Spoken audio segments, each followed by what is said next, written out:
Hello there, my very good friends. On today's wrestling news, we're going to tell you why CM Punk is suspiciously hanging out in NXT. A New Japan star jumps ship to TNA. Top Ring of Honor star wants another AEW run. I'm going to tell you this year's most bizarre wrestling dating rumor. I'm Adam Wilborn. And I'm Andy Murray. And this is the news. Let's kick this one off by talking about that guy again, Philip Jack Brooks, the stir that stirs the drink. Yeah. What's that phrase? The straw that stirs the drink. The man who sells the t-shirts, the Pepsi opener and ice cream bars.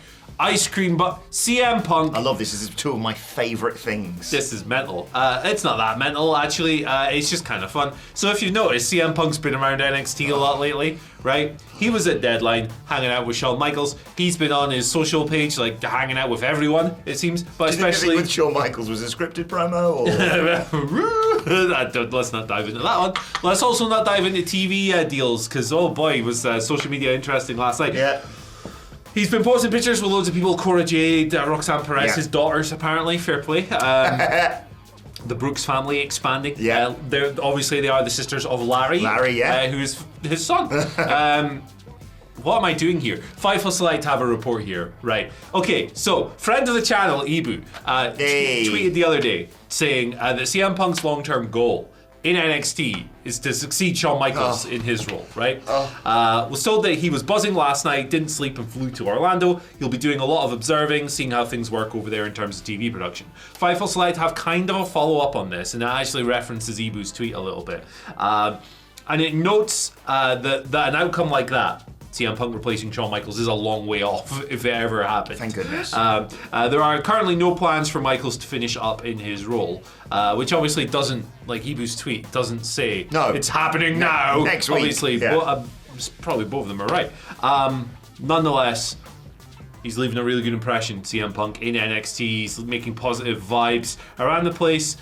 He's been at the PC several times this week. In fact, this Fightful report notes that he wasn't scheduled for the NXT show this week, but he was there. He was at the PC offering help and advice, giving feedback, hanging out with people, chilling, being CM Punk, wearing a sick of it all t-shirt probably.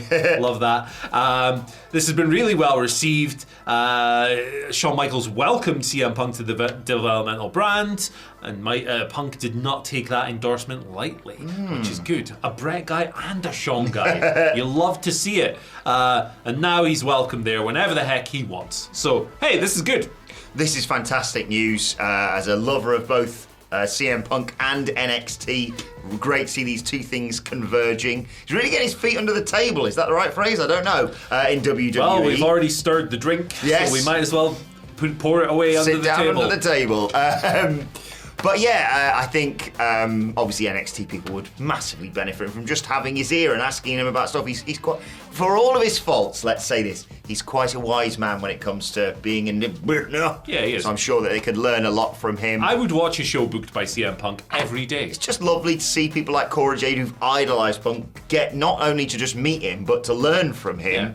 Yeah. And I think it all makes sense. You know, I saw this preposterous video from a YouTube channel called WhatCulture Wrestling that came out yesterday that said why Triple H is Booker of the Year, and I was like, that is ridiculous. Because it's Shawn Michaels. Shawn Michaels is Booker of the Year, so what's going to happen is Triple H is going to be ousted next year. Shawn will go up to the main roster, and Punker will take over in NXT. But no, I love all this. You should check out that Booker of the Year video by Simon Miller yesterday, making the case for Triple H. Cannot wait for that award this year, because whoever gets it, people are going to be mad. It's going to be good. When do they drop that? When do they usually happen? January, February, kind of. Okay, remind me, I'll book a day off that day. Yeah, should be a fun one. But hey, look, you know what else is fun? QR codes. They are. Those are really fun. They're mysterious as well. You see this one that's on your screen right now? Maybe you should scan that. Maybe you should get your email address and your name ready and look forward to something cool.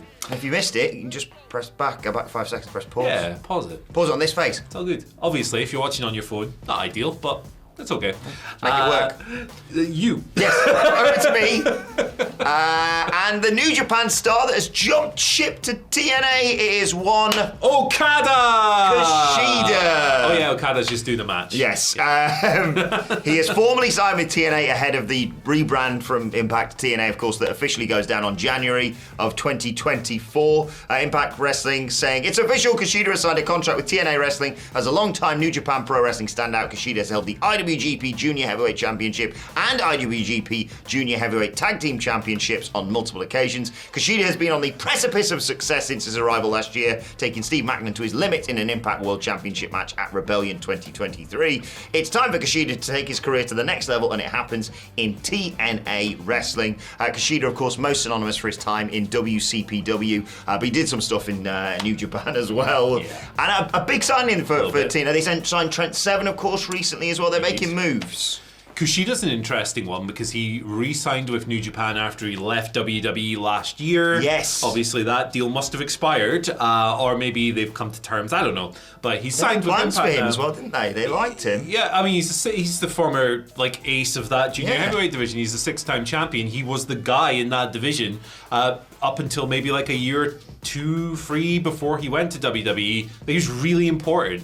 And then Hiromu kind of replaced him as the top guy in that division. Understandably, Hiromu was a bit more charismatic, but I love Kushida too. Yeah, he's a big deal. He was a big deal. He left New Japan the first time around because they weren't going to push him as a heavyweight. Yeah. And he'd done everything he wanted to as a junior heavyweight. So he went to WWE. That didn't work. I mean, jacket time was abysmal. They really did not know how It would have been interesting if he'd gone to WWE now, wouldn't it? Yeah, I didn't think he was a good fit necessarily, but at the same time, they used him like ass. Yeah. So, hey, he left that, he went back to New Japan. He's been in Impact quite a lot this year now. He's signed there full time when it becomes TNA. I think it's a good get, and I think it's actually quite an interesting move as well. Yeah, and I think once you've done, once you've done everything you really can in a promotion, it's time to move on. And he won the Pro Wrestling World Cup in WCPW, so time to explore other options. But no, best luck to Kushida. I'm really excited to see what it looks like for TNA in 2024. And speaking of 2024, here's a person who will be wrestling in 2024. What? Yeah, she's not retiring in the next 18 days. Good. it's Athena. But she wants to kind of go back to AEW and maybe make up for what she said was a not so great run on that roster last time around. Obviously, she's been in Ring of Honor. She's been kicking ass. She's been the world champion, the women's world champion for a year now. She's defending against Billie Stark's final battle tomorrow. That's a big ass storyline. Minion in training. They came together. They fallen apart. Months, this hasn't it? Yeah, ages. The 3-hour video compilation is on YouTube. It's really good if you haven't seen it. They're going to main event the pay-per-view this weekend. Athena is legitimately one of the best wrestlers of the year. Yes. And she's on a brand that not a lot of people are watching, which is kind of a shame. But also, you need to put stuff like that. People complain about Ring of Honor being inconsequential, right? And then they complain that Athena's on it. And it's what do you want? Do you want it to be consequential, or do you want everything that's consequential off of it? Yeah. Really stupid. But she wants to go back to AEW. It seems she did an interview here with Under the Ring where she said, I think the next step for me would definitely be to take a crack at AEW TV again. My first time around wasn't great, and I lost to the all-powerful Jade Cargill. She continues a little bit. She wants to go after all the belts. It's pretty cool. She wants to be a Triple Crown champion. I'll just read the quote. I want to be a Triple Crown champion. That's the quote. No. By the end of 2024, I'm going after all the belts. TBS Championship, Julia Hart. The AEW Women's Championship, Toni Storm. I'm not content with just beating up these fragile broads left and right. Yes. This is your warning. I'm coming for you guys in 2024. It doesn't matter what anyone says. You've got an X on your back, and there's only a matter of time before we get there. Obviously, bit kayfabe there. Athena kicks ass, and I would like to see her there. I would also like to see more cool stuff on Ring of Honor, maybe make that a bit more substantial, but this will be cool. Yeah, I'm conflicted about her leaving Ring of Honor for all those reasons, but I do think she merits being upgraded to AEW television for more eyes on her, and I think it's a fair assessment. She kind of lost her way, arguably, from when she went from NXT to the main roster in WWE. Underutilized there, not a great run in, she said, in AEW, but then when she went to Ring of Honor, she rediscovered herself. She got this phenomenal character, this Billie Stark storyline, like you say, it's been months in the making, and she's, on anyone who's actually been paying attention, she's top 10 wrestler of the year easily, one of the best women's wrestlers of the entire year, and I'm really excited to see her tangle with some of the people on AEW's roster going forward as well. But this character's just awesome. She's really, really hit on something. She's got the high-level matches as well, like the most recent Willow Nightingale match was one of my favourite matches of the year. So, yeah, Athena rules. Good things for her. Yeah. Who would you like to see her face in AEW? Let us know in the comment section below. And we'll move on to our final story of the day, which gives me flashbacks to when we used to do And Finallys, by the way. Oh, yeah. It was a slow news day, so I saw this and went, yep, it's not really news. The weirdest wrestling dating room of the year is dropped. Who do you think? Right, I tell you what, people have paused this video for the QR section. Pause this video now and guess in the comments who you think Kota Ibushi is rumoured to be dating. You're wrong, it's Lizzo. Right. So, this story appears to be completely made up. Yeah, it is, yeah. But at Superkick Show tweeted on Wednesday that per TMZ and Tokyo Sports, there's no trace of this on either of their websites, is there? No, there's literally nothing about this. I'm pretty sure they've just made this up. Yeah, but per TMZ and Tokyo Sports, Kota Ibushi is dating pop star Lizzo, right? And Kota Ibushi subsequently obviously responded to this because people were going, what? And we put his tweet through Google Translate, so apologies for this. It just says, picture, it's not okay, I may be rude, but who is this person? Wrestler? Which is even more, this is even more surreal because Kota Ibushi never does anything weird. Oh, no. This is a man who has pile-driven his friend into a toilet in a wrestling match. Yeah. He has shot fireworks from the top of a car. He's ridden bicycles down to the ring. He's wrestled all kinds of mythical Not very creatures. well, by the way. No, not very well, which added to the charm. Yeah. He has claimed he's going to live to 150 years old and will be wrestling for 120 years. And despite all of that, this might be the most bizarre thing of all. Yeah. And just because the concept, I don't know how anyone doesn't know who Lizzo is. Yeah. That's quite funny to me. And the combination of Kota Ibushiisms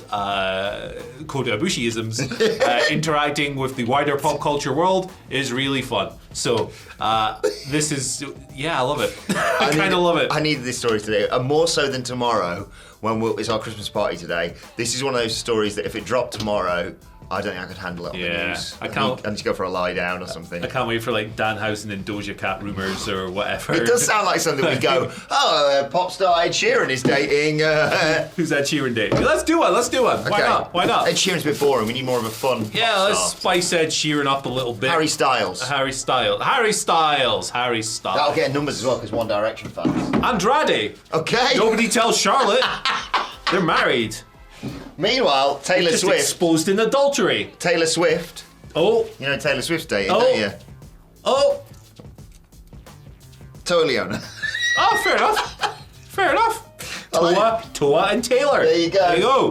There you go, man. Sorry, Swifties. Beautiful. Right, let's move on to your Twitter questions because that's not the wildest part of today's video, apparently. Love is a work. At WhatCulture WWE, of course, if you want to get in touch with us. Andrew Richardson starts us off. Morning, gents. Morning, Andrew. Hello. I hope you're good. Very good. Christmas party day. Yeah. If Rollins and Punk go to Mania, does it need to be for the title? Could Punk cost Rollins the championship if Priest catches in on him and they go to Mania in a more personal feud? Damian Priest, I keep forgetting. I do too. I keep forgetting. I don't think it needs to be. I think that the scenario you've laid out is good, and you could do that. That being said, I think this is actually a good opportunity to actually elevate that belt, which has, being real, felt like a B-level title since it was implemented. Not for Rollins' best efforts, but just it's inevitable with Roman Reigns being so dominant and so long on top and all of that stuff. So no, I don't think it needs the belt, but I think it should have the belt because this is a good opportunity to finally elevate the belt because wrestlers elevate the belt, not the other way around. I think it needs the belt, but for that exact reason, if Punk, for example, wins the Rumble and says, I'm going for the World Heavyweight Championship, suddenly you're like, it's not just this optional other prize that they're fighting for. He wants to go fight for that rather than Roman's belt. So I think that means big things. And the reassurance I had was when I double checked when Money in the Bank, because I always assume Money in the Bank is like mid-May. And I think it was like it's 1st of July. 1st of July, yeah. So we've actually got a bit of time post-WrestleMania for Damian Priest in that briefcase because I was concerned it was going to be like, I kind of has to do a failed cash-in then in the interim. Yeah. No, have Damian Priest cash in, or at least attempt to cash in post-Mania, because I think it's just cleaner with Rollins and Punk for the belt, and with all the hatred that goes with that. Totally agree. Ryan Connor says, hello, legendary journalists. Well, one of us. You always bang on about being a journalist as well in the office, don't you? When he doesn't. When do you think...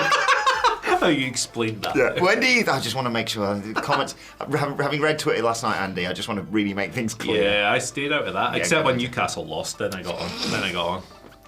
It's gonna be a fun Christmas party today. I just quite like AC Milan. What's an AC Milan song we could put on at Raf's later? Newcastle, load of S-H-I-T. Yeah, I don't know. When do you think AEW jumped the shark? Oh, this will be nice. This will be nice in the comment section. When do you think AEW jumped the shark? I think most would say All Out 2022, but I think it was when they lost Cody to WWE. By the way, just to get ahead of people moaning about us being anti-AEW and all that sort of thing, you can unjump the shark, and I think they're heading towards that with the good stuff like the Continental Classic. Jump the shark is a very strong. That's like it's finished, it's done. Yeah, like there's still loads of stuff I really like. AEW is still my favorite American promotion. Like mine after NXT, of course, and SmackDown and Raw and Lucha Underground, which hasn't ran a show in 4 years. Look, I don't think AEW is terrible. I don't think it's jumped the shark. Like, there's still... I like more of the show than is not for me. Like, I've loved the Continental Classic. Like, I thought this week's episode with its strong in-ring focus was really good. Still, a few bits and pieces that aren't quite for me. But if you're talking about, like, a perceptible change in the style of the show, then the business kind of plateauing a little bit, which is objectively true. It has. Probably a bit earlier this year. I think that All Out is a very convenient point, but then we still got like really fun stuff, like the Elite taking the piss out of it in Chicago. Earlier this year, I do think there was definitely a noticeable shift towards a more sports entertainment style of presentation. And that is also coincides with the time when the business stopped growing. You know, the thing people say a lot when people bang on about casual fans and sports entertainment and gimmicks and all of this stuff, right, is that objectively, when AEW was a more sport-like product and a more serious, straightforward product, guess what? It was growing. Yeah, I missed the rankings. When it was not that, it stopped growing, and now they're getting 3,000 or 4,000 people at TV. Yeah, the phrase jump the shark comes from when, I was about to say Fozzie then. Flipper, it comes from the movie Flipper. When Fonzie literally jumped the shark in Happy Days, right? I don't know. I don't think there's ever going to be a point that you can go, there it is, it's right there. That's the moment where it completely turned. Because it was a combination of things. Yes, you can say Brawl Out was the sort of explosion point. I think losing people like Cody didn't help either. But it was a slow thing that it was almost boiling a toad, slowly turning the heat on it, because people didn't realise until arguably it was a little bit too late of, you've signed too many wrestlers. Maybe you shouldn't have got Ring of Honor and started so many new extra TV shows. You've kind of got too many belts now. But yeah, if you wanted a distinctive point, I don't think Brawl Out really helped their perception. Definitely not. Fan base. Definitely not. Final question today comes from Alabama Slim. Is Hangman getting beat up in the parking lot and indicate that he's heading to NXT? Which is the new stomping grounds for CM Punk, right, Alabama Slim. But I'm going to use this as a point to actually ask you about that attack that closed out last night's Dynamite. More on that and ups and downs later on the Dynamite Review podcast. Is that an indicator it's Jungle Boy? Because he slammed him on a car, real glass, Crimea River. Well, they're doing things like little red herrings like that every week. Like, someone's pointed out that one of the Devil guys was wearing Roderick Strong's trunks or something this week. Neck brace. That's a clue. Who's that? So yeah. He had Wardlow's boots the other week. Wardlow's boots. Wardlow had that match where his hair was all messed up. Yeah. And, like, they've done a bunch of teases. I'm sure there's more that I'm just forgetting because I have a bad memory. I think that it's probably going to be, my best guess at this point is Roddy, Mike, Matt, my three best friends. That's why I use the first names. Yeah. That trio in Wardlow is my pick at the moment, and is kind of what I hope for. I don't think it's Jungle Boy. I think that's a red herring, because currently Jungle Boy is trademarking a bunch of his old names. Yeah. He's trademarked Jungle Boy, he's trademarked a boy and his dinosaur. They haven't used that in about 3 years. So I think he's going down that route. But I always think the way to work smart fans is by trademarking stuff, because they automatically assume, well, that's definitely happening then. But like what I'm doing right now. I think it's Coles, Roddy, and Taven and Bennett right now, Yeah. and Wardlow. Yeah. 5 of them. So yeah, 4 of them, and then Adam Cole was the devil, but you didn't notice that he was supporting himself on the car because I don't think that's a worked injury, and I think it's dumb if it is a worked injury, to be perfectly honest. But let us know who you think is the devil. Don't forget, if you haven't done so already, rewind and click on that QR code, and while you're at it, check out this video too. Bah! Bye. Bah! Boo.